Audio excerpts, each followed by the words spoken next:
gentlemen, welcome to Prize Fighters, Circus Freaks, and Gangsters. I'm Greta. And I'm Jamie. And we are here back in the 19th century with Zorro, two former teachers here to talk about all of the extremely fun parts of the 19th century now that we're done being depressed and sad. Oof. I'm glad I wasn't the only one. There was some of the Bass Reeves at the end. I was just like, oh my God, we got to watch this. Oh, and then we watched Surrounded, and I was like, well, this isn't as awful as I was afraid it was going to be.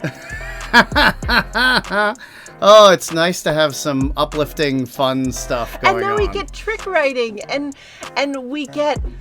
This is the suspenders episode. This is the fashion episode. This is going to be so much fun. Oh my God, those pants. You know the pants I'm talking about. Oh, this was a great episode. And it was Gangs of New York. Like, they knew they had to Gangs of New York it, and they got it in there because we're back in New York. Again, it's bringing everything together. You're going to hear me talk about bonnets some more. It's going to be really exciting. Ooh, it's bonnet time. Let's dig in. Okay.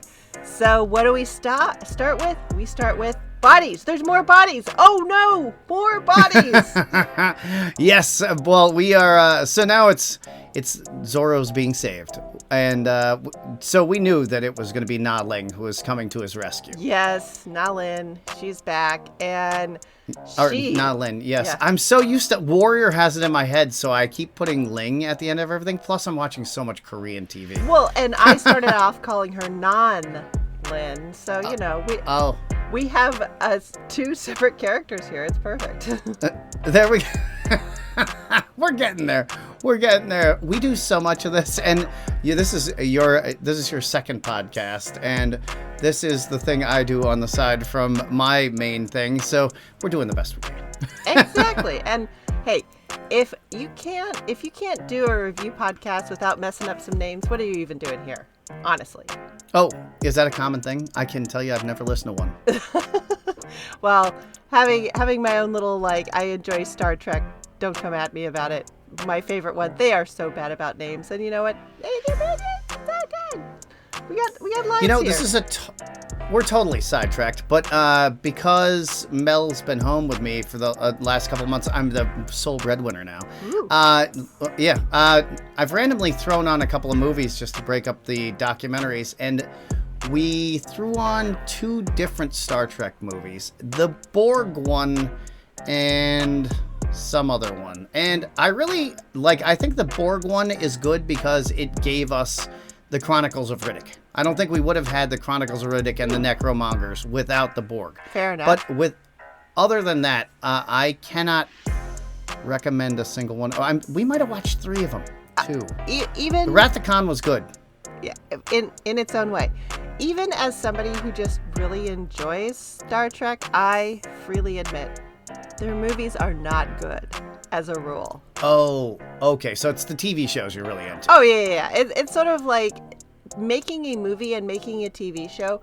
Very different ways of, looking at story. And it just, yeah. They're fun, but they're not good. Is that fair? Okay. I can see where you're going with that. Yeah. There's a lot of fun ideas. It's a great jumping off point for fanfic. Right. And if you just go to the movie and you're only, and if you're a person who I don't read the books, I just enjoy the movies.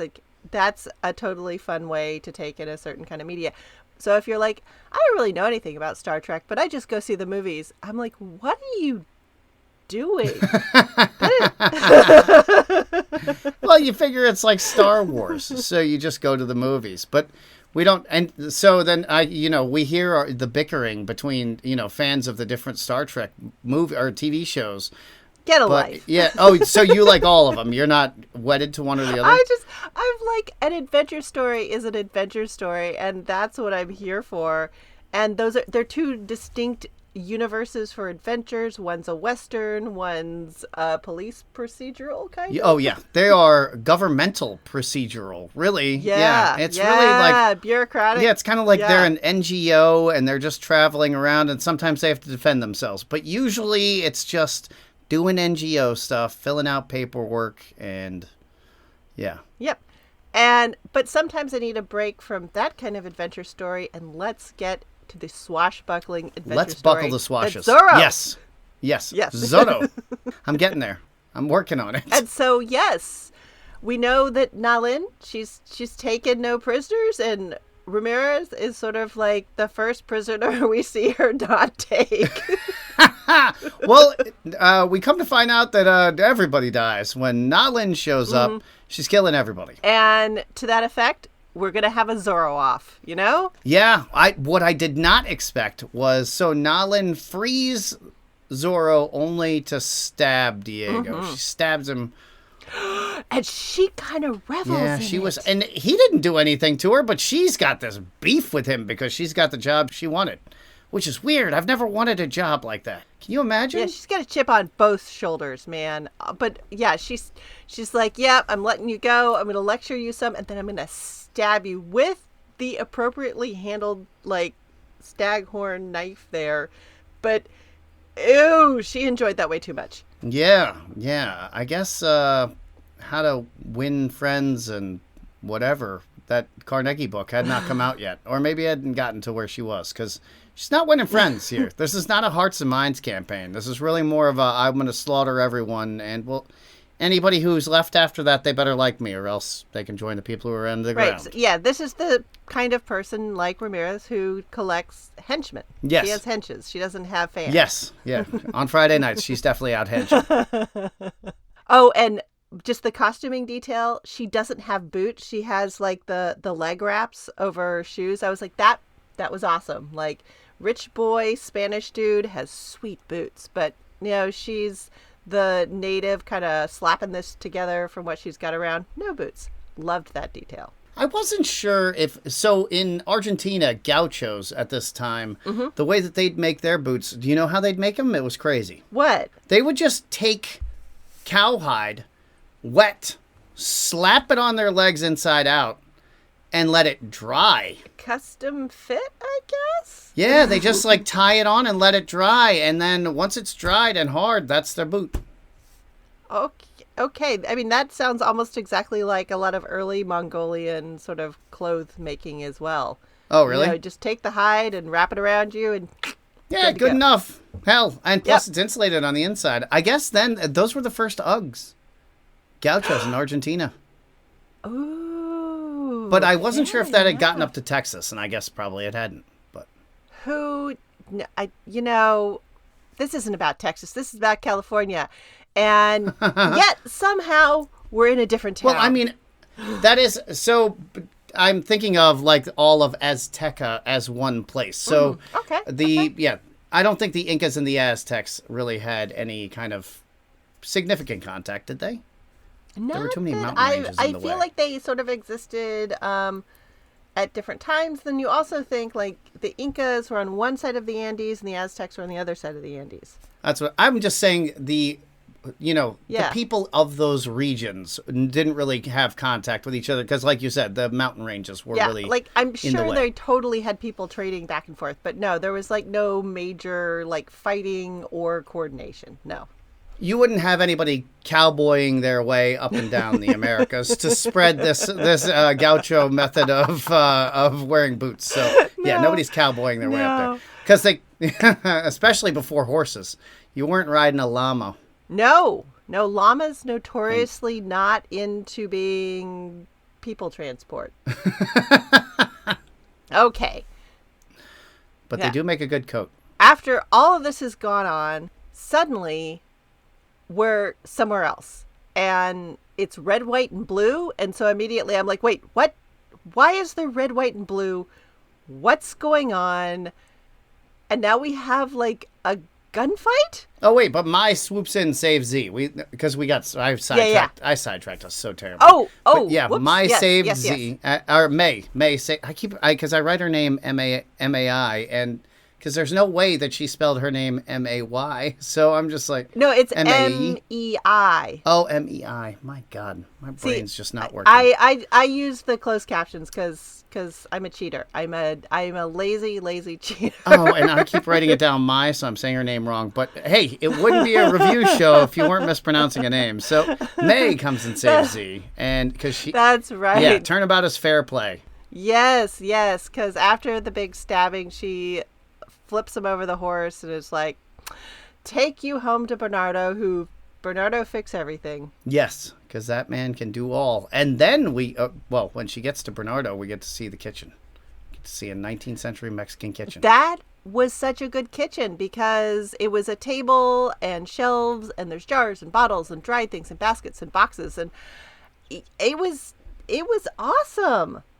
It was surprisingly small for how much had to go on, but I mean, I understand that it would have necessarily been small, but I'm thinking because of the amount of extra stuff you needed this time to cook anything, like, my God, that was a tight space to work in. Right. Especially with an open fire. Well, it struck me that that's probably just where he like fixes tea and snacks. Because if you're going to do like the big cooking, you have a big ass fireplace, like the kind that you can walk into.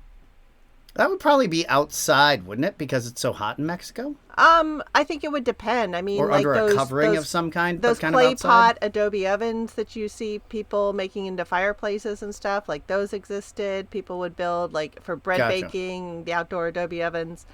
I don't think we get to see it, but Bernardo's got to have at least a kitchen scullery. There's no way he's getting all this stuff done all on his own. What is a kitchen scullery? Oh, somebody who like changes the fires and scrubs the pans and hauls water and all of that stuff. Kind of unskilled labor.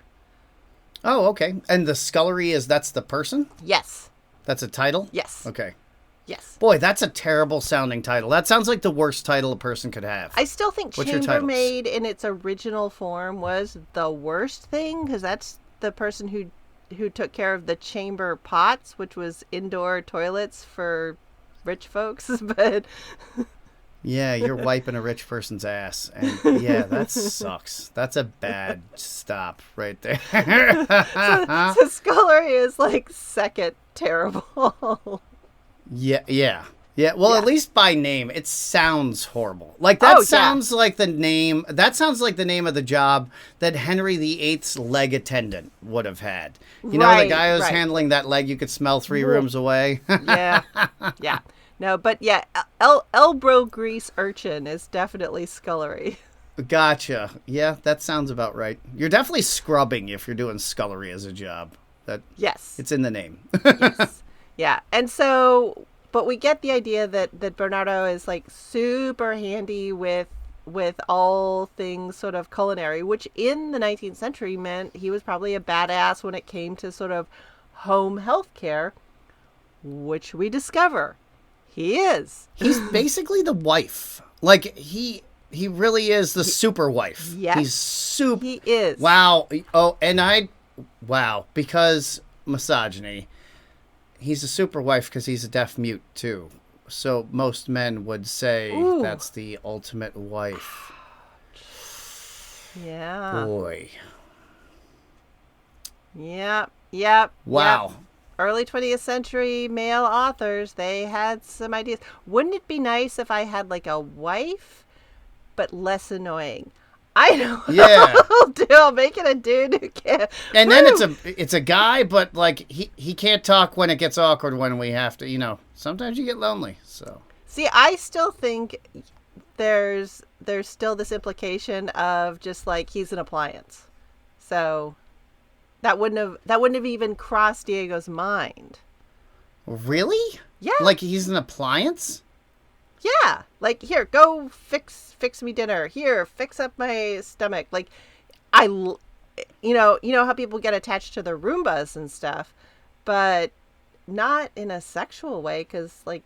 No, yeah. Well, I mean, something needs... I don't know. People pay for prostitutes. Exactly, but that's a whole different thing. Anyway. Yeah, but people were having sex with slaves in the United States. Oh, yeah. Yeah. You know what? We've talked about this before. Instead, you know what? Let's Fine. Let's praise his better than drunken British doctor doctoring skills, including sterilizing the wound with either zinc powder or gunpowder. Oh, yeah. That was also, so this is in a lot of survival books that go around, that you cauterize wounds by sprinkling gunpowder into it and then lighting it ablaze. And it causes a little flash flame, cauterizes the wound, closes it up, and kind of keeps the infection out. So you don't have to like build up the big fire and heat up the fireplace poker. Okay, yeah. Right. Yeah, all right. And then he had some gauze. But anyway, definitely a step up from the drunken British doctoring that we were dealing with. Oh, certainly. And clean gauze, too. Like, he was ready with it. But he's kind of that Alfred. Like, we're getting the kind of Alfred vibe from him. 100%. 100%. Yeah.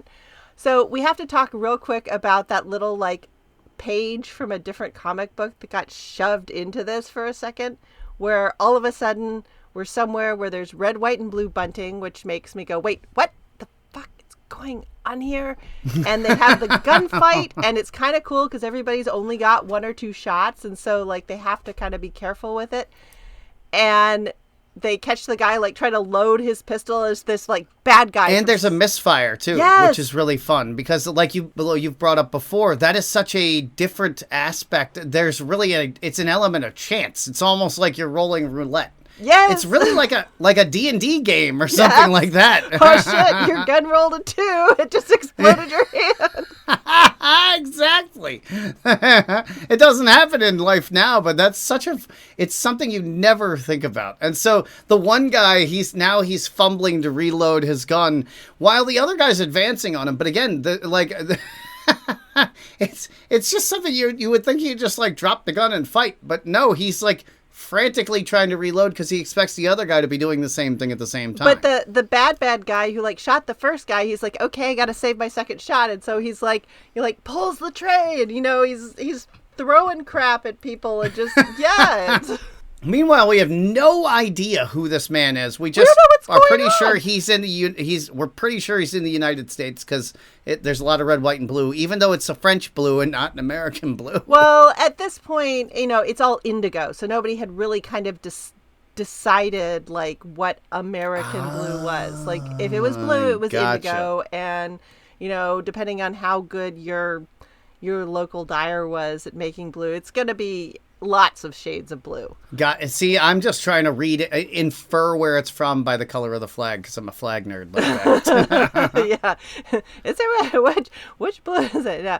But then, so after we get a couple dead guys, English? Somebody speaking English? What the fuck is going on once again? I can't wait to see how many languages that we've spoken in this by the end of the season. Because now we've got German, Spanish, 2 different kinds of Spanish, English. Mm-hmm. I mean, it's just amazing. And we've got whatever Native American language they're speaking as well. Yeah. I still think that's kind of a mishmash, but there's implied Russian for sure. And then, anyway, so we find out this was a test. And I'm like, okay, so that was a test. But those guys are really dead. Who are those guys? Like, what's going on? Yeah, who did you want dead? And then the one guy, he was like, you've passed the test, and he shoots the guy anyway, and he's like, nobody tries to kill me. What did you... Yeah. Yeah, what did you try to... Yeah, and it was just... And his name is Samael, too, so it's like, all right, so he's a demon man. Yes. Yes, the way that they didn't show his picture, you're like, well, this guy is a bad guy. That's another thing. I'm just having so much fun. And he kept his head down the whole time. They're signaling us like, okay, this is the bad guy, this is the good guy, and I'm like, yes, but we don't know why is he a bad guy? Whose bad guy is he? What test? Nope. Sorry, we're back in California again. Boom. And so going back to this guy, and I would just like, this is a problem I would like to identify societally with our pop culture, is that the bad guys are always dressed, they're always so much cooler than the good guys. They got the better outfits. I mean, this man's outfit, his fit is impeccable. His pants, he had those plaid, the blue and the maroon and the yellow plaid pants. I was I screaming was like, at the TV. Jamie wants those pants. Oh, so badly. Oh, they were so fire. Oh, my God, I love those pants. And so you want to be the bad guy because you're like, well, look, you get the cool outfits that way. I mean, shit, even with Star Wars, we were like, well, and I mean, half the reason why people probably joined the Nazis was the outfits were way cooler. Like, it's just like Hugo the bad Boss, guys always what have are the you better gonna do? outfits. We gotta up our game on the good side. Yep. Okay, so we're back in California. We're back at the newspaper. Zorro is now, according to the newspaper, so it's official, a very bad guy and doing all the massacres. And wait, the newspaper dude's calling Harriet the spy ma chère? Like, so they're a couple? I barely even know what's happening in this show now because so they do a flashback for Ramirez later in the show, and I'm like, what the fuck is happening? He's dead. What? No, you're wrong. We'll get there. That was not a flashback. What? Don't worry. I'll help you. See, I'm used to these complicated storylines. So thank you. I'll This help is you like, through if we ever have to review the Borgias or something like that, it's going to be like, I'm just going to be like tearing out my eyebrows since I have no hair on my head. Just, it's the only hair I can pull out, the hair on my arms. Okay, but to soothe you a little bit, we go back to the governor, and he makes the speech about how we really have to get rid of Zorro. But what this man is wearing, that vest with like the pattern on it, and then that velvet coat when he's standing on the balcony. Yes, that thing was glorious. So when you're saying like the bad guys dress better, yes, they do. You're talking about the blue jacket, the double-breasted blue jacket Yes. with all the... Oh, my God. There aren't enough buttons in the world to go with all the buttonholes that were on this jacket, which sounds insane. Like, that's not a reason why to like a jacket. It was almost like fringe made out of where buttons would go. And, God, the color of the jacket was a blue I can't describe. It was like a periwinkle blue, but darker. It was... Yes. God. So beautiful. Yes, and it looked then so that vest soft. that he was wearing, and it was long velvet. Yes, yep.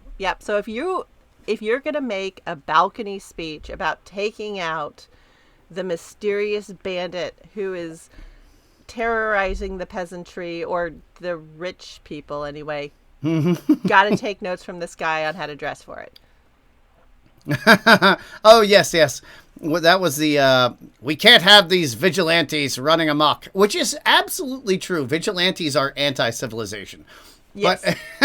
But you like, know how you definitely don't fix the vigilante problem is go pick on the lowest level of society.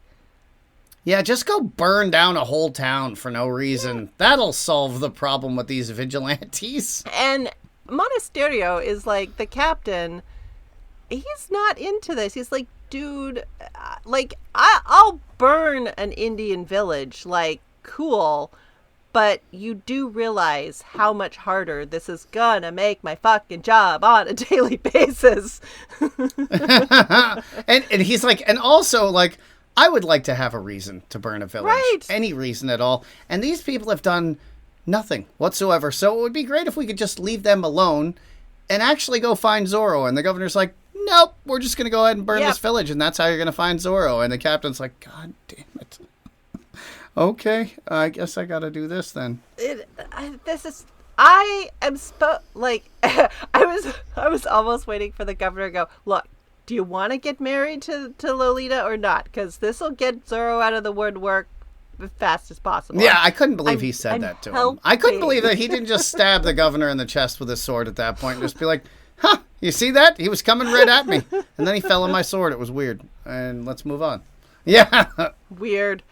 Yeah, but this was the scene where we spent a lot of time in this native village looking at what all the different natives were wearing. And I was just like, no, this is like Indians. Everybody go look up everything about everything you've ever seen about Indians from sort of like the Mississippi River west. And we're going to take all the cool parts and just switch it and create this tribe. Like I could see influences from just so many places, and they didn't really make sense. It was kind of like Apocalypto. Yeah, where they're like, you know what? It was Indian enough. Yeah, a little bit like that. Yeah. Yeah. I mean, to their credit, they didn't go with like a lot of cloth, which yes, and they pointed out that the sort of tent teepee type shelters that they were using were deer hide, but it was still mishmashy. I don't think that it would have helped anybody to like be too specific in that regard, because it probably would have just created more problems than it would have solved. Right. And it's sort of like a lot of the fashions that people are wearing. There is a lot of like close enough and it looks cool. And I think that's where they went with the native tribes as well. Yeah. And because that's not what kind of show it is. So, anyway, that's true. This isn't on the History Channel. This is a soap opera where there's a lot of attention paid to historical accuracy.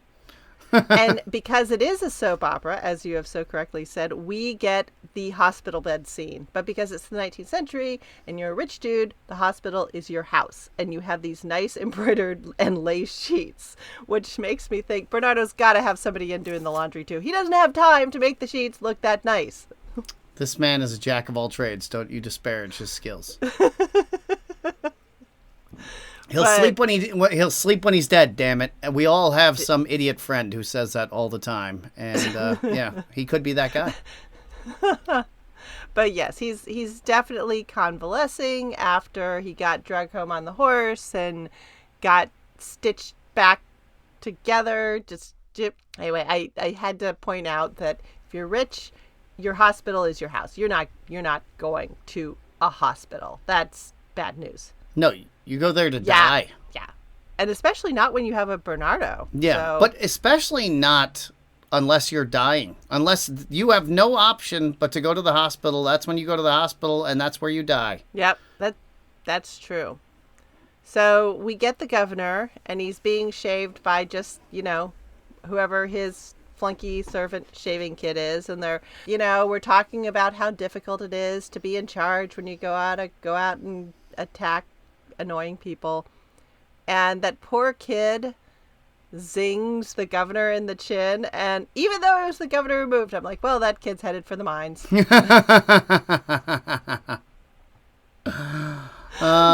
would even take that job? If somebody was like, hey, if that governor was like, hey, you come shave me, I'd be like, nope, no, I'm good, both my hands are broken.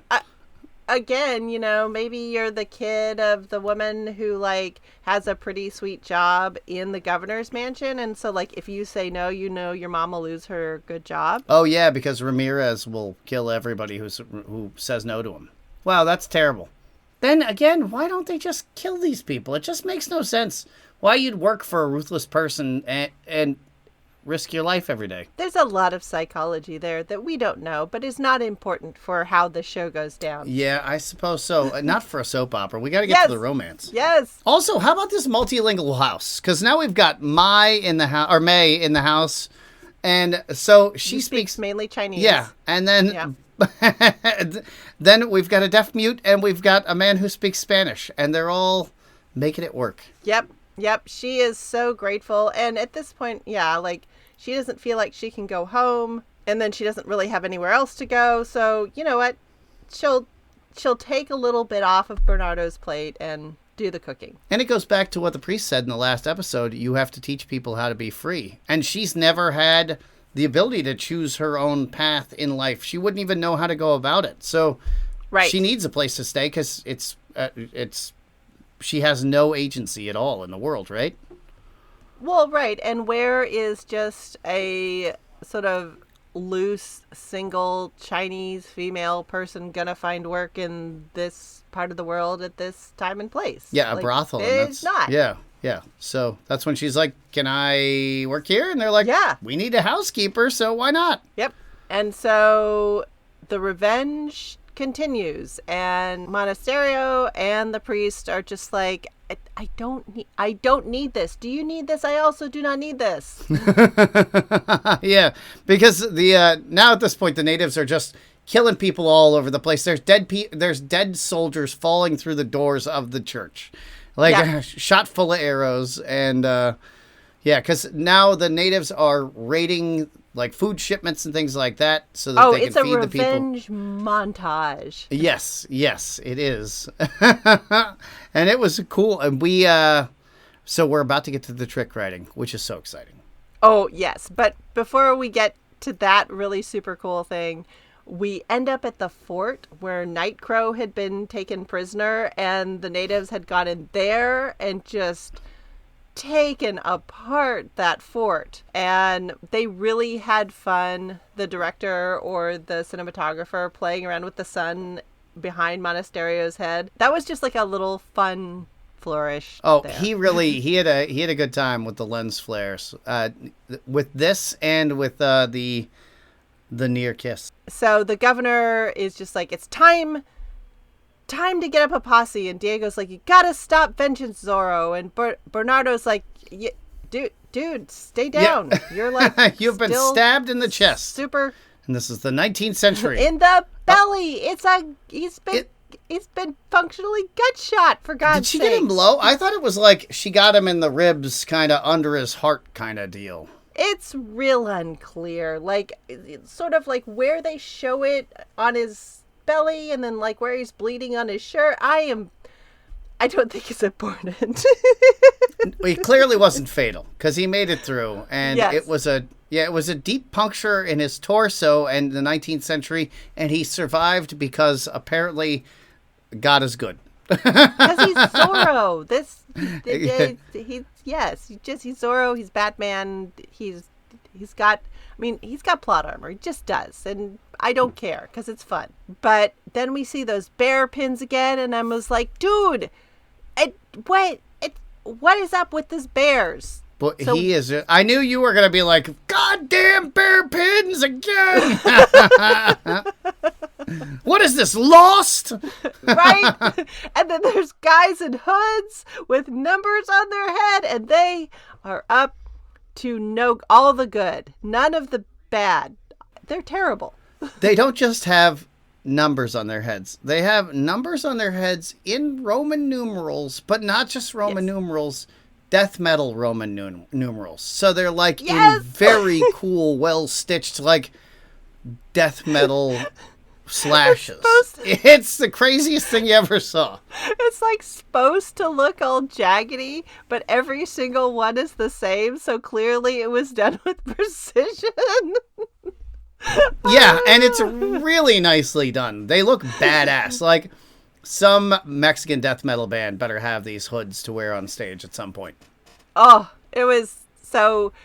We get yet another nefarious plot developing, and we're back to Nightcrow, and Diego's like, help me, man. He's like, psh, you got yourself into this jam, you get yourself out of this jam. Boy, but he was out of bed fast, because, I mean, this is like, just the day before, it seems like, he's in bed, he can't move, and he's like, Bernardo, we gotta go stop this, and Bernardo's like, sit your ass down, you've been stabbed. And then the next day, he's like, he's at somebody else's ear, we gotta stop this, damn it! It's like, he's relentless.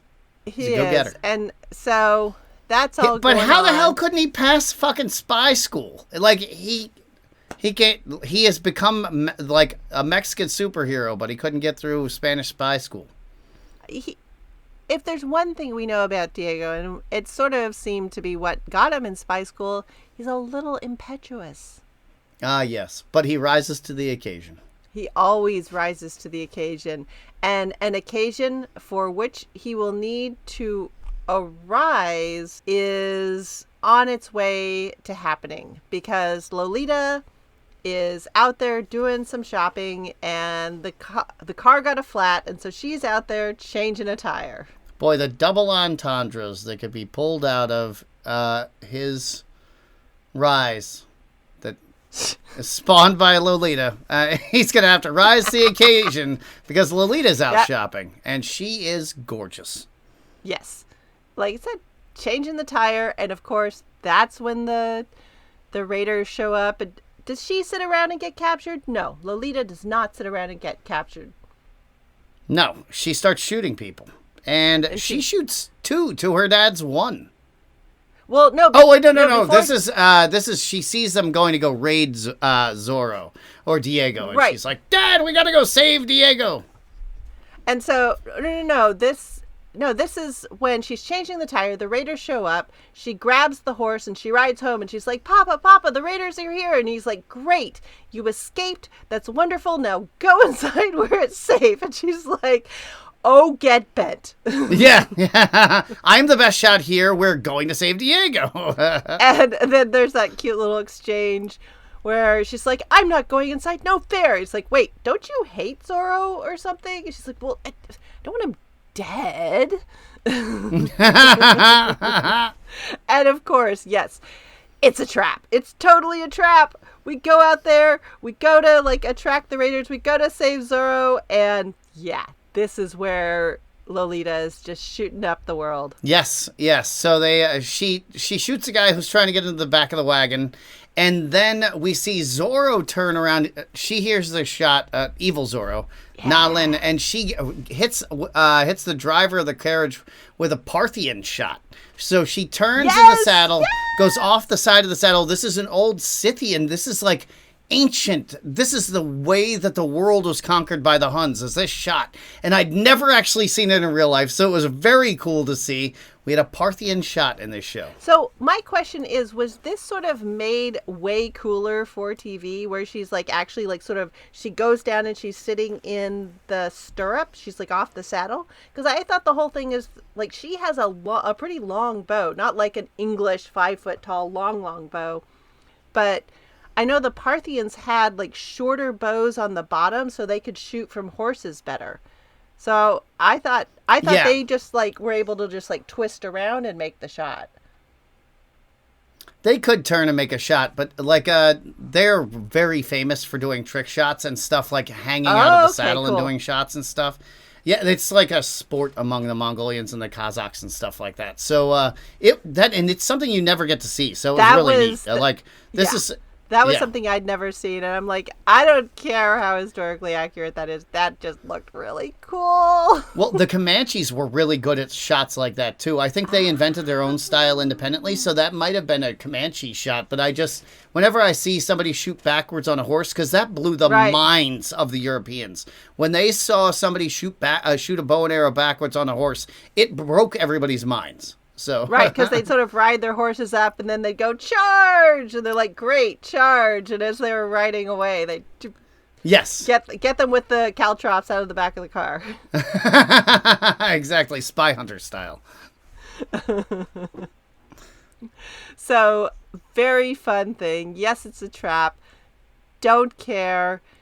And you know what? We do manage to do some Zorro rescue here. Well, yeah, because she shoots one guy, and then her dad shoots a guy, and then they're out of ammunition. And then who comes in? But Diego saves the day. Dun, dun, dun, dun! Yes. And then collapses from his wounds. And so Lolita's pose of like, I don't care about Diego, that is getting tested. That is getting tested badly. Boy, she's in such a tough spot because she is not allowed to like this man because her parents really want her to marry this man. And every time he displays another measure of gallantry, it's one more reason she wants to love him, but can't because her parents love him that much more. Right. And so there's definitely the shot where she's like caring for him and whatever, and they come together, and this is where the sun flare happens, and you're like going, kiss, kiss, kiss, kiss. So I'm looking down and I was writing a note, and then I look up and I was like, what the fuck? Why did she run away? And so I had to run it back to find out did they not kiss? Did they kiss? Because she got mad at him and ran off. And I was like, what the hell just happened? And if you didn't know, it's equally likely that she's mad because he did kiss her or he didn't kiss her. Both are plausible. It didn't matter. She was going to be mad afterwards anyway. And so I'm confused as hell. And then I found out why. And I was like, now that I have been married for a lot of my adult life and in relationships throughout it, now I understand. But there is no way as a single man I ever could have gotten to the answer why she was mad. Never in a million years. But we do know that, oh, Diego, you're so impetuous. And he barely kisses her, and it was like the sun flare behind her. She looks gorgeous. She's tending to his wounds in her brusque but endearing manner. And he goes for the tiniest little brush of a kiss on the lips. And she likes it for a second. And then she's like, no, damn it, I can't like you, you son of a bitch. And then she storms off. Yes, and the next time we see her, she's now wearing tight pants. And she's still super confused about Diego. Oh, but we find out why. And it's because she remembered she was getting married. Yes. She's like, fuck. And I've even said publicly that yes, a lot of this is a problem of my own making, but God damn it, I'm still going to be mad at you about it. Yeah, and she still doesn't know that he's Zorro. No. And that was one of the things. Bernardo's like, hey, go kind of cool it on how evil Zorro is, because you're kind of digging a hole here, dude. Yeah, because so he's got the Z on his chest that she sees, and she's like, well, how did you get that? And he was like, well, I told you I had a run-in with Zorro. I didn't make that up. And she's like, well, how did you get the rest of your wounds? And he's like, well, Zorro came back a couple of days ago. And she's like, oh, now I'm going to kill this fucking Zorro. Like, you see it cross her face, like, all right, so Zorro's dead then. We're going to kill Zorro. Yeah, and Bernardo keeps whacking him on the foot, like, dummy, she could kill you. Yeah. But having been God, everything that ever came out of my mouth before I was 35 was just the dumbest thing I ever said. And the younger I was, the dumber it got. And so I would have said nothing but dumb shit, too. There's just no way you can say anything intelligent. Okay. So meanwhile, some of our questions about what the hell happened in some American city with bunting and some of those questions are going to be answered. The suspenders guy from the end of the last episode is an evil American railroad robber baron. Suspenders guy does not do this man justice. He is dressed in a manner befitting of some kind of 19th century king. Kings didn't even dress like this man did. He is in the most resplendent outfit, and you're just reducing him to a pair of suspenders. They didn't have belts yet. They didn't have belt loops. Why condemn the man? Why just confine him to his suspenders? My God. Well, the reason is, I went down this whole rabbit hole about suspenders, and I'm like, did they have suspenders that looked like this in this period? And the answer is super duper yes. In fact, this is the period of time that suspenders became a fashion item in America and England and somewhat the rest of the world. Because this is why you have reduced him to his suspenders. Exactly, because he's like, oh, okay, because up until then, suspenders were underwear. If you look at the way men were wearing pants, and especially the pantaloons and the culotte, the knee breeches and everything, those, again, we didn't have belts. And so what you did is you had sort of your undershirt thing, the shirt that you wore to bed, and your Ebenezer Scrooge shirt. And your night shirt, yes. Right. That was you have if you're rich, you've got 12 of them, and you have, you keep changing them. So that's the layer of cloth next to your skin. And then you put on your pants, but they're held up by these suspenders that go over that shirt. And then because you're a rich dude, you would wear your vest and your coat and everything. And so nobody would ever see your suspenders. All right, so here's a question. With the night shirt. That went, so it's a really long shirt, and it buttoned underneath you, right? Was there a button in your it's just taint? long.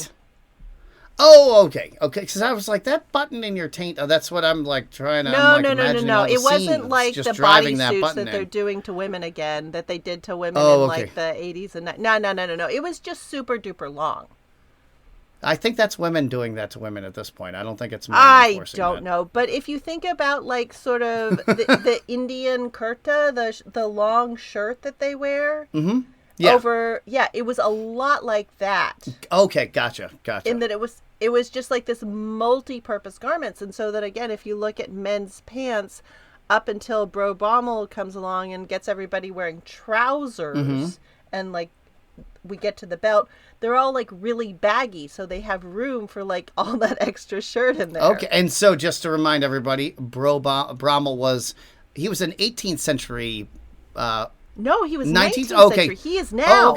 Oh, okay. Now. Okay, yeah. So he's a dandy in England who is setting all the fashion trends. Right. People used to go and watch him do his cravat every morning through his window. Yeah. He was like the Instagram influencer, but instead of everybody getting it on their phone, they'd like come over to his house and watch him get dressed. Yeah. And people think that people are intrusive now when they have big fans, but nope. Well, there was only a certain kind of person who could get in, and that also meant that they would like invite him to parties. It was how he got money. Oh, okay, cool. Well, or at least got the credit to spend money that he didn't have. So yes, before we get to Beau Brummel, and men are wearing pants that are so tight that are, quote, tight enough that you can see what a man is thinking. Pants were really baggy. The exact same thing they said when skinny jeans came out. Good Lord, the words didn't even change, did they? No. That's amazing. They were baggy so they could accommodate this like long shirt. Gotcha. And so Beau Brummel actually, I don't know if he was like the point man for suspenders, but sort of making them something that was fashionable instead of something that you would hide was all part of this same movement that he was involved in. Gotcha. And so these patterned suspenders that Suspender Guy, our robber baron, is wearing is part of that movement of like, check out my sweet, expensive suspenders. Well, there you go. And he probably had very cool sock suspenders as well, because everybody had to have those as well. No elastic. That is just so crazy. He had to wear so many suspenders. It's a lot. Yes. Yeah. Yep. Although and India rubber was coming into play. Nothing so much as what you would have had to wear back then. I'm over here complaining about suspenders. There you go. But yeah, so we pretty much figure out that we're probably in New York.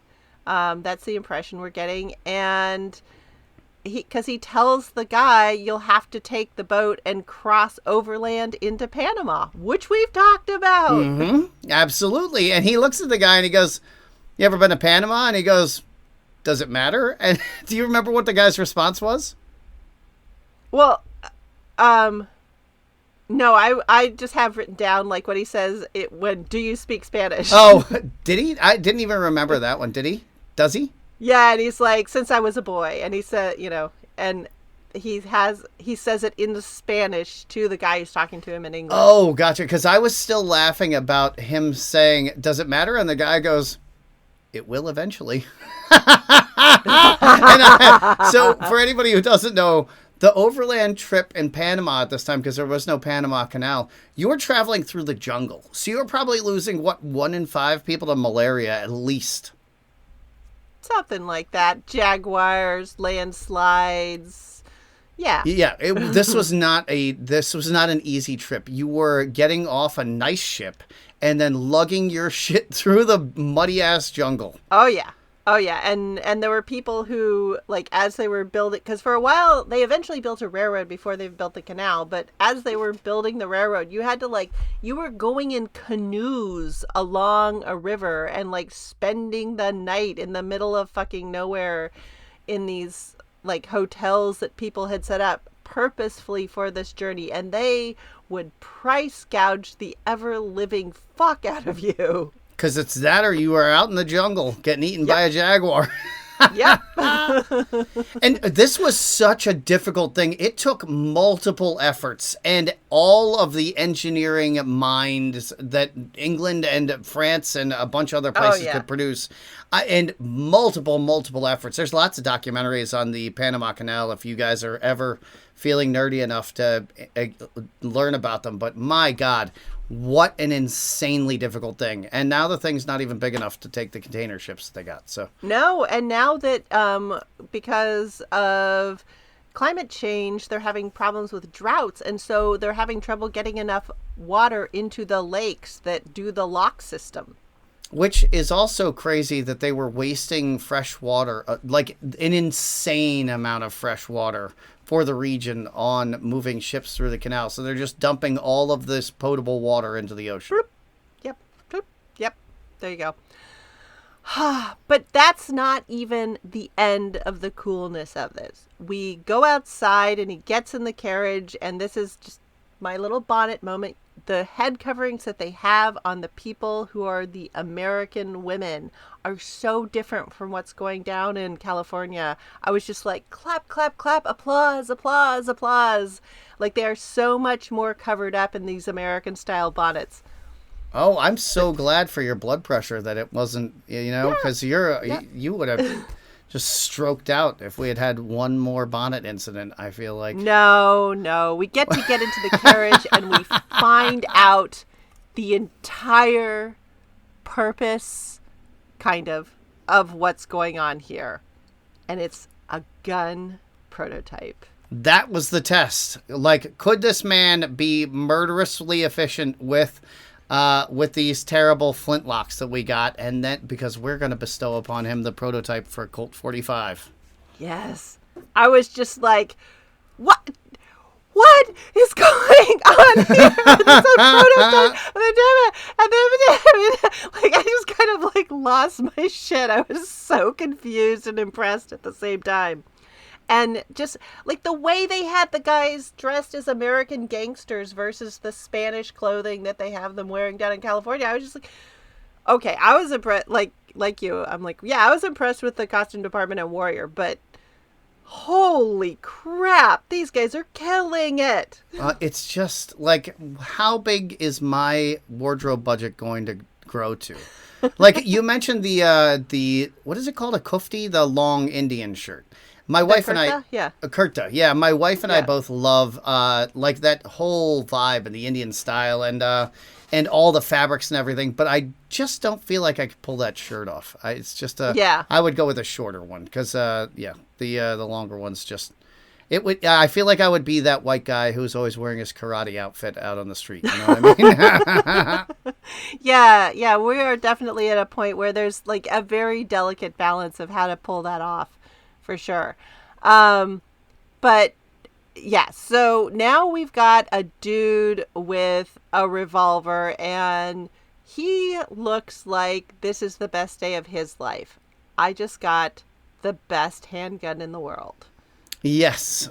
And he is a very weird man. So this is nice. He's almost like the Thin Man from Charlie's Angels. Like he almost has that weird vibe of the Thin. You remember that?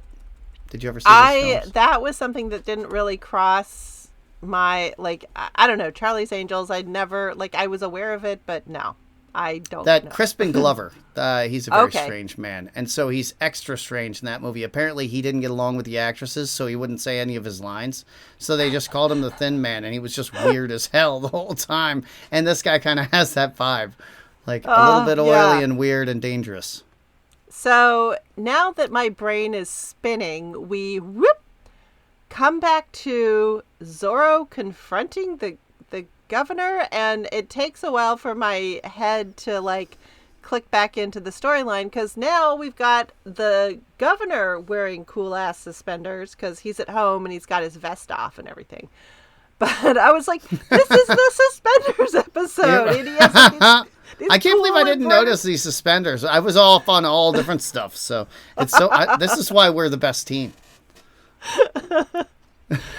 But yeah, Zorro's in there like, hey, we got a problem here. Can we just like turn down the volume of the revenge and the burning and let bygones be bygones and just cool it. Yeah. If you stop burning villages, the villagers will stop killing rich people. It's pretty simple. So why don't we do that? And the governor's like, I have a palace, so just because you got in here.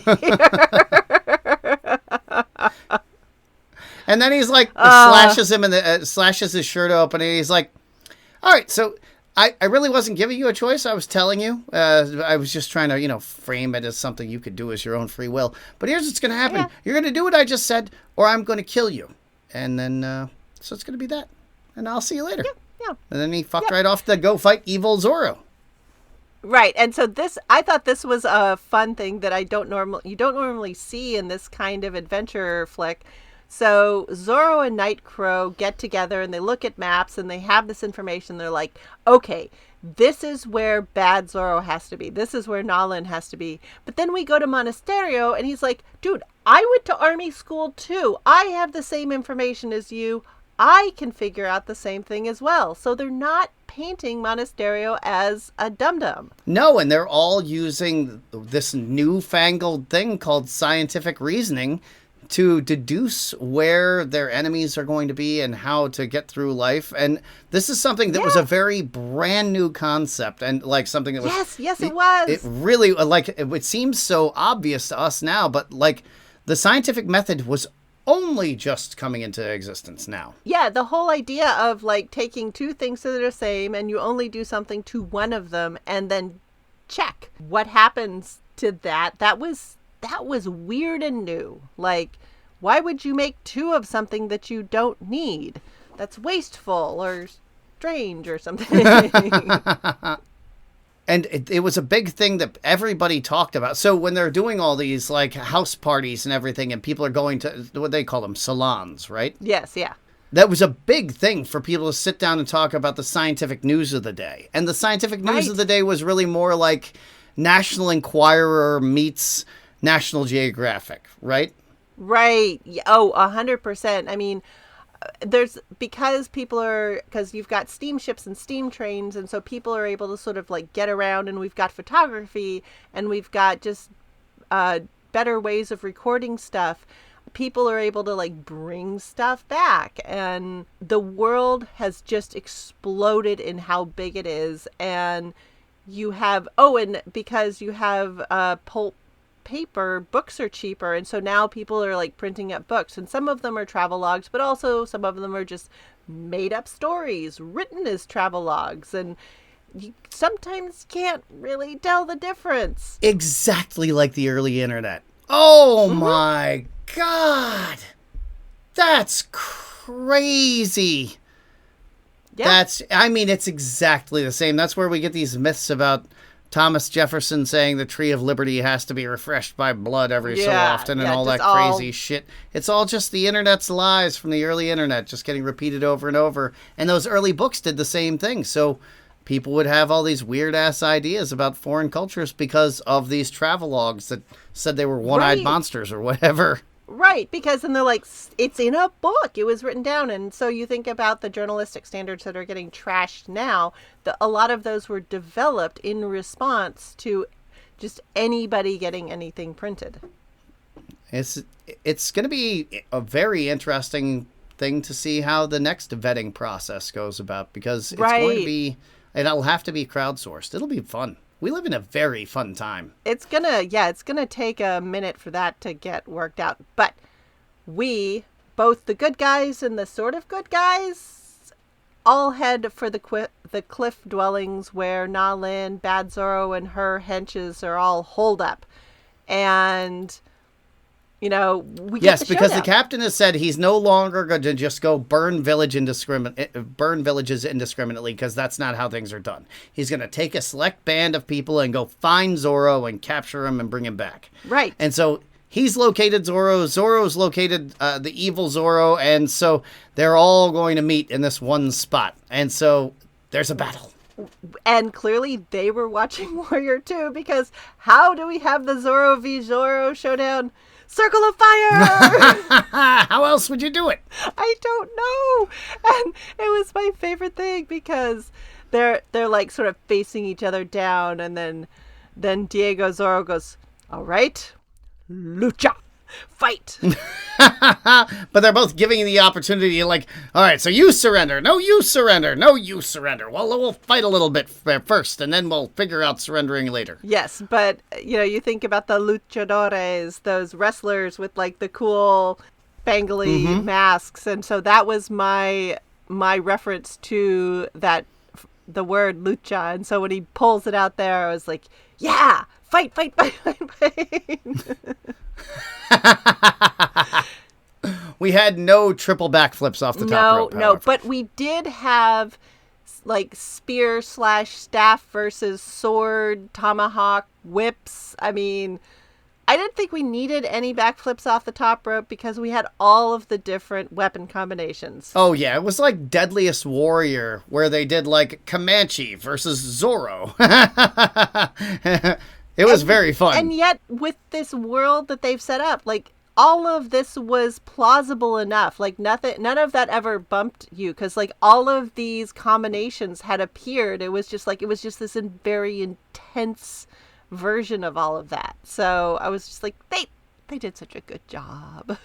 This show's so phenomenal. Every bit of it. I mean, I'll take the parts where I'm like, what in the fuck is happening? Because whatever, it's a soap opera. There are people fighting over an inheritance like in every other soap opera ever, and some people are going to have sex. Yeah. And I mean, and so we get this fight, and it's sort of coming down to the moment, and then Monasterio rides up and he's just like, Dos? Hey, dos? It's like,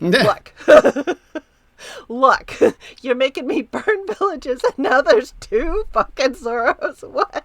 Yeah. And I can't get married until I capture Zorro, and there's 2 of them?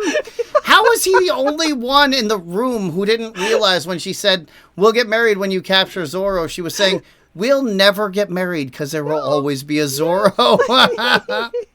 Which we all already know. He is so nonplussed by this. Both Zorros get away. And we're right back where we started. Just like, I love this show. It's so ridiculous. And so I thought this was the end of the show. Did you think this was the end of this episode? I did. And we were wrong. Okay, and so this is where you think it's the flashback? Yes. No, this is how you know it is a telenovela. Because I'm like, what the fuck? Ramirez is alive? Wait, no, it's his brother being played by the Ramirez's actor. Oh yes. my god, his fucking twin brother. They're doing the twin brother thing. Yes. If you have twins, it is officially a telenovela, and all we need now is a secret freaking baby. All right. Well, that explains. And they were like, "Hey, your brother's dead." In this letter, he gets this letter that says his brother's dead, and he's quite pleased about it. And so apparently, like, I thought it was the De La Vega inheritance that the robber baron up in New York.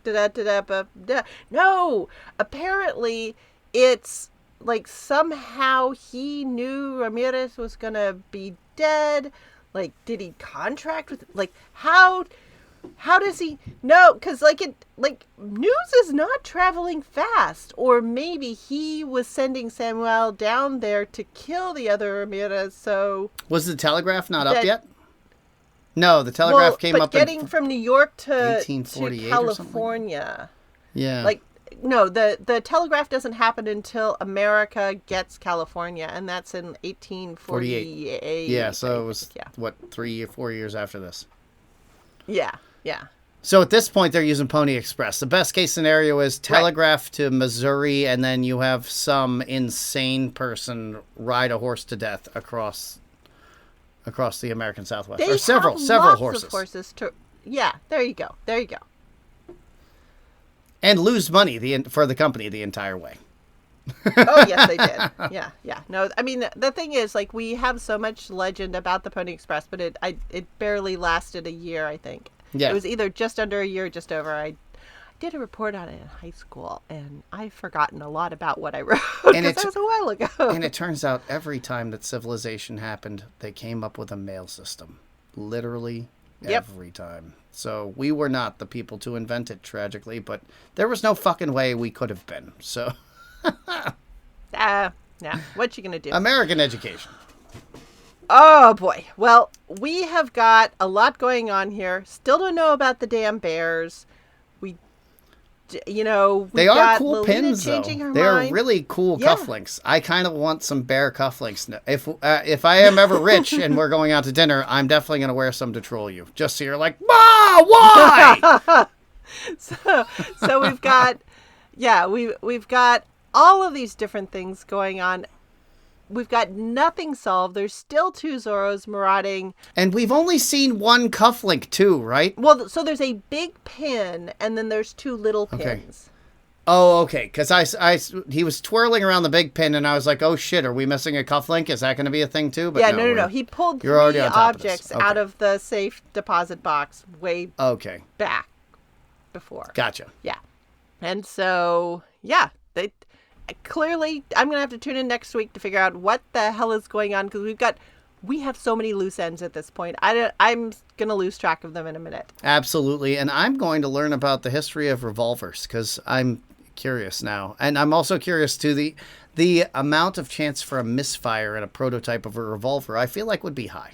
I think you're entirely right. And we'll also probably get to learn about shot towers at some point in here too, for all I know. Because I love the technology that these guys are pulling out, and really love the fact that they're like, no, people still had these stupid flintlock, what's-its. Not everybody who was a cowboy had revolvers. That came later, everyone. God damn it. And I love it. Love it. They had really cool outdoor lanterns in the at the beginning. Oh, it wasn't. Yeah, it was kind of near the beginning of the episode when they were walking up to the house where the Z was scrawled on the outside. Uh-huh. In the courtyard, they had these they were almost flat surfaces that had fire coming off them, like the Olympic torch or something like that. But it was almost like a small, like a salad plate off the side of the building. And so would that just be filled with a reservoir of slow-burning oil or something? Yeah, well, you'd have a wick in it, probably, of some sort. But, yeah, this is... No, there was no wick. The whole top of it was on fire. Oh, those things. I'm sure that was just sort of like we do that for show. Or maybe I'm rich and we don't care. That's true. It was during the day, so it Yeah. wouldn't have been casting much light. But, yeah, lots of cool tech, and... a lot of these houses and how intricate they are, and like how they have like cool outdoor lighting and stuff like that. You're like, yeah, these are old Spanish haciendas. These are not anything you're going to find in California as set dressing. Because we saw what happened in Warrior when they tried to find old houses and they couldn't find any.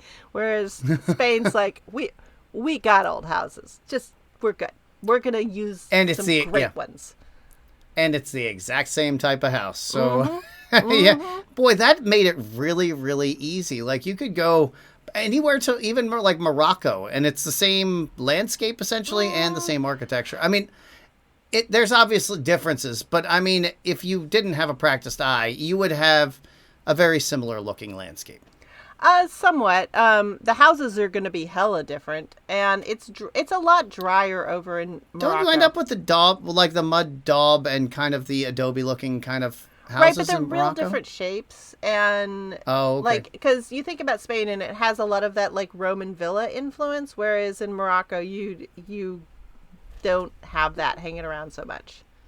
Oh, it's more the Egyptian influence with the big windows on the top and all that. Right, and sort of like from the Caliphate and sort of the Islamic Empire has a lot more sway there than it ever got in a lot of parts of Spain. Oh, I would have figured that the Spanish influence would have been, or at least the Arabic influence would have been similarly intense. There is, and you can still see it around, and there are some really cool buildings, but it tended to get kind of like pushed back on, like attachments or changes, or things would get covered up. But you can still see tons of the Islamic influence all over Spain, especially up to the dividing line. And in Mexico with Al Pastor, tacos Al Pastor. It's just true. One but not in the buildings so much. All right.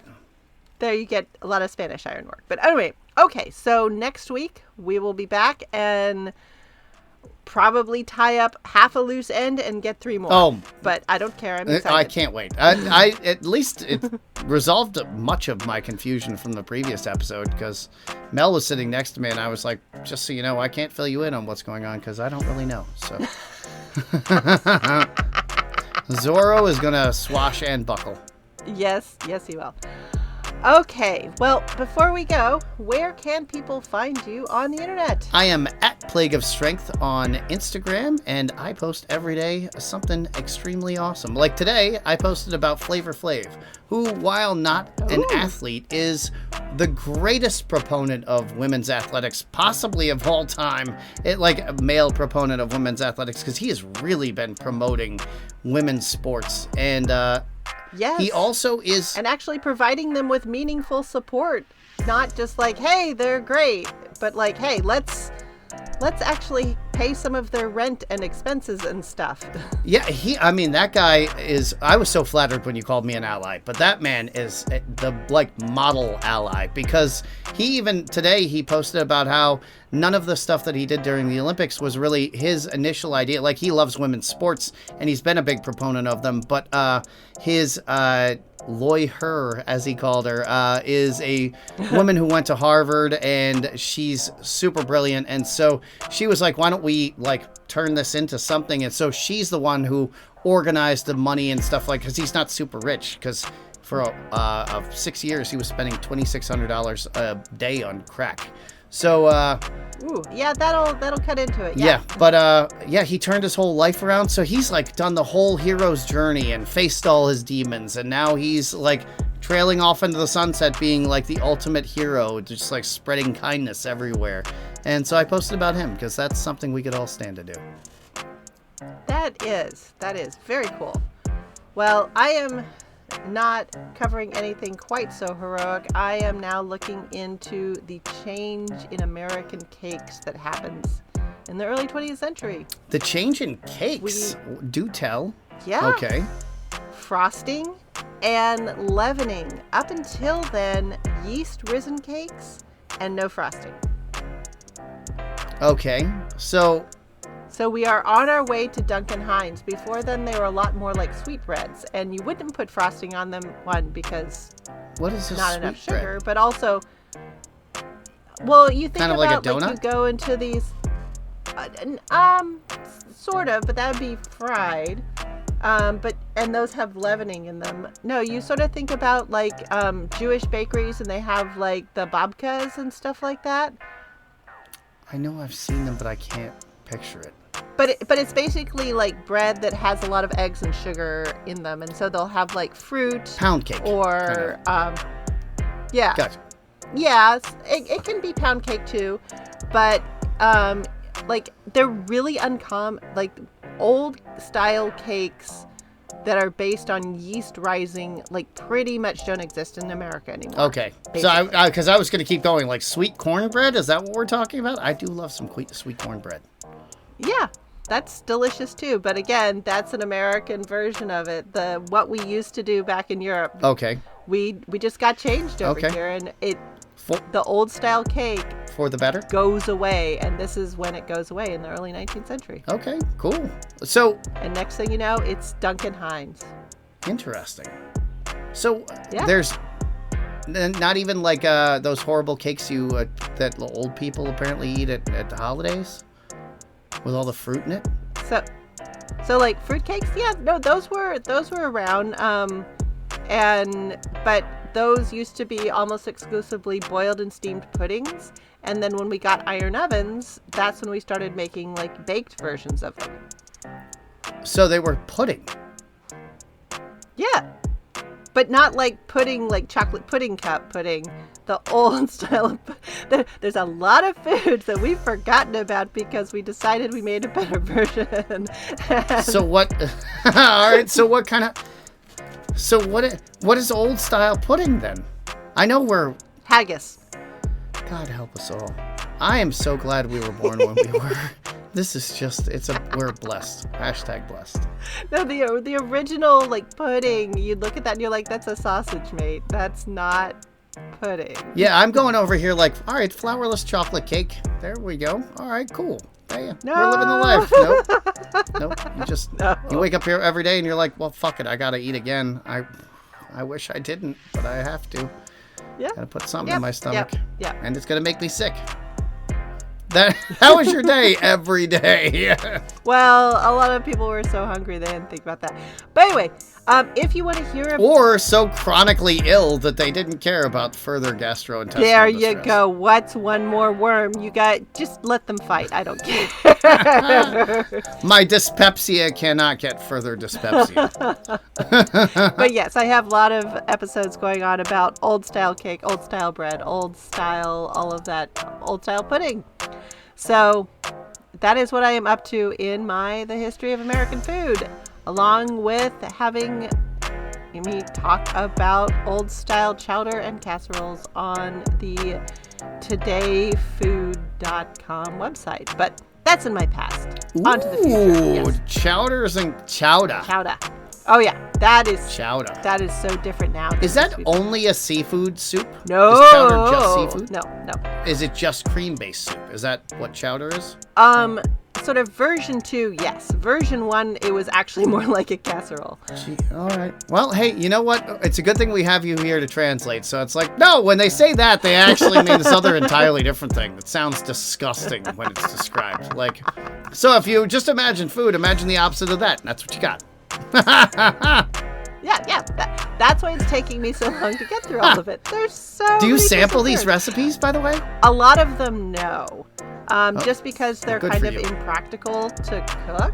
Okay, because you don't have any rotting pheasant nearby And or a whatever. lot of them, I'm like, oh, I don't really need to taste that. It's okay. I'm good. I'm fine. I'm good. Yeah, because it was one of those things that, like, Anjin-san, like, all right, so kill a pheasant. Tack it to the side of your house for 27 days. Scrape the worms and feathers that remain off the bird.